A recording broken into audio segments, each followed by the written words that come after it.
Senator from New Hampshire, Kelly Ayotte. Senator, welcome back. Thanks, David. I know there's a delay between us, so we'll bear through that. Respond to Leader Pelosi, who in effect says that there is some hysteria politically around all of this. These things will get righted, and ultimately people will see the benefits of the Affordable Care Act. Do you not see it that way?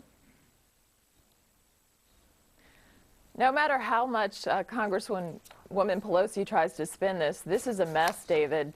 I'll tell you what I'm hearing from my constituents. They're writing me about cancellation notices of plans they wanted to keep, rising premiums, so their deductibles, some of them are doubling. They're paying much more for health care. People losing hours because of the definition of the work week as 30 hours. And then less choice. I mean, in New Hampshire, there's only one insurer on the exchange. 10 of our 26 hospitals are excluded. So this really is a mess, and so she can try to spin it. But this, I think it's time. You know, the president said that he fumbled the rollout. It's time for a timeout, which I've been calling for, so that we can go back to the drawing board and really talk about bipartisan solutions for health reform in the country. So the political headline this week was that the latest GOP Obamacare strategy, keep out of the way. Is that right? Is this being viewed as a new way to try to end Obamacare and the Affordable Care Act altogether? Well, I think what we're interested in is actually there are areas we need to address. Rising costs in health care. That's a timeout for this thing. Let's go back to the drawing board. Let's not forget how this was passed, David. It was passed on purely partisan lines, no input from Republicans.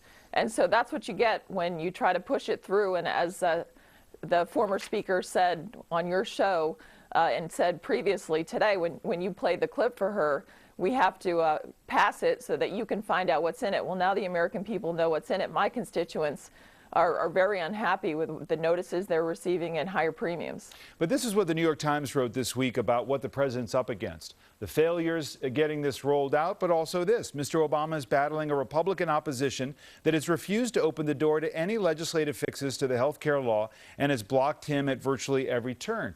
There is no Republican proposal that I'm aware of that would seek to address the problems, basically 40 million uninsured Americans, that the Affordable Care Act seeks to address. Isn't that true?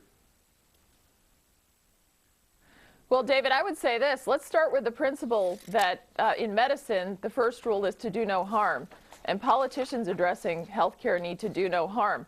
We would like to get to some bipartisan solutions. Let's allow a greater competition. Why can't people buy insurance across state lines? If we can drive down costs, we can give people greater access. Why not allow people to be treated the same in terms of tax treatment? Let's address pre-existing conditions. There were state high-risk pools we can buttress. But there are many ideas I think the Republicans are willing to work on a bipartisan basis on, but they have been so stuck on this law and trying to implement it no matter what the cost, no matter what they hear from the American people. So what do you plan to present? What is a viable alternative that really solves the problem? Well, I would say let's get to the table on a bipartisan basis and let's make sure that we have a plan that has more choice, not less. Let's have one where we're driving down costs and increasing competition. Have the insurance companies compete in a way that they aren't right now. Let's get together and figure out what are the best models from the state law on the high-risk pools to address pre-existing conditions. There are many ideas I think that we could do that won't harm people who have policies now that they would like to keep.